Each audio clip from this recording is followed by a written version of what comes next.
प्रतिकृती मानवंदना आयोजन समितीच्या वतीने अध्यक्ष कैलास मोरे यांच्या माध्यमातून दिनांक 1, 2, 3 जानेवारी 2025 रोजी संविधान अमृत महोत्सव भीमा कोरेगाव विजय स्तंभ मानवंदना कार्यक्रमाला संस्कृत अमरावतीचे राहणारे लाखो भीमसैनिकांची उपस्थिती कैलास मोरे यांच्या 13 वर्षापासून कार्यक्रमाचे आयोजन यावेळी करण्यात येत आहे। उद्घाटन समारोह 1 जानेवारी दुपारी 4 वाजता सायन्स कोर मैदान येथे सैनिक फेडरेशन माजी सैनिक द्वारा 50 बुलेट वरून मानवंदना देण्यात येणार आहे। यावेळी मान्यवरांची उपस्थिती असून विविध कार्यक्रमांचे आयोजन करण्यात आले आहे, तर अनेकांचा सत्कार समारंभ यावेळी करण्यात येणार आहे। बाहेरून येणाऱ्या नागरिकांसाठी जेवणाची व्यवस्था सुद्धा करण्यात येत आहे, असे पत्रकार परिषदेतून मोरे यांनी सांगितले। या पत्रकार परिषदेला संजय थोरात, राजेंद्र नवरे, बाळासाहेब पवार, समाधान वानखडे, किशोर सरदार, सुभाष गडले, धम्मपुत्र वानखडे, मनीष गुळदे, दिलीप जंजाळ यावेळी उपस्थित होते।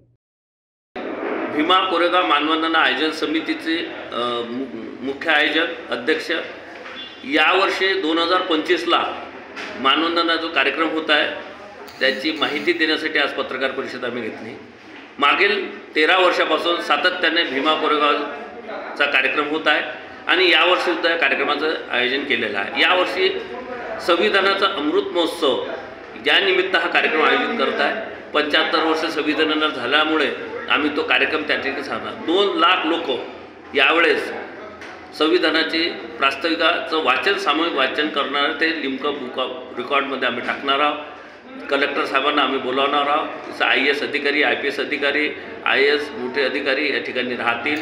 लंडनवरून भैल साहेब येणार आहे, या ठिकाणी मिलिंद इनामदार साहेब कळंबीवरून येतील, वंशज आहेत ते सरसेनापती यांचे, आणि तसेच गायकांची टीम अनिरुद्ध वनकर आहे, अजय देहाडे, प्रबुद्ध दादा, त्याच्यानंतर आपले अजय देहाडच्या नंतर आपले चंद्रकांत दादा शिंदेशाही, त्यानंतर एक आता नवीनच नवाध्यायाची विजेता गीत बागडे, विश्वजा जाधव, अमोल घोडके, प्रतीक सोरसे, हे सर्व लोक या ठिकाणी बुद्ध भीमगीताचा नंदित कार्यक्रम करण्यात आहे संविधान अमृत महोत्सव निमित्त।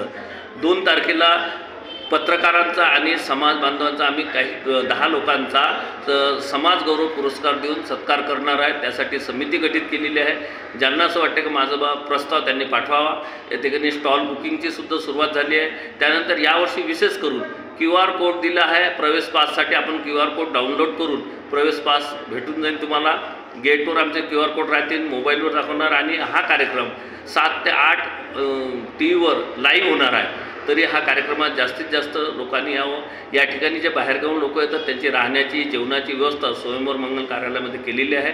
त्यासाठी समता सैनिक दल, माजी सैनिक संघटना आणि महिला वर्ग ज्यांनी आम्हाला 14 वर्षापासून मेहनत केली, 75 लोकांचा सत्कार आम्ही यावर्षी करणार आहोत, असा यावर्षी कार्यक्रम। यातील जिल्ह्यातील लोक आहेत। राजेश्वर घोरघोळे, the sting operation news Amravati. The sting operation news, सत्याचे दुसरे नाव, अन्यायावर लेखणीचा घाव।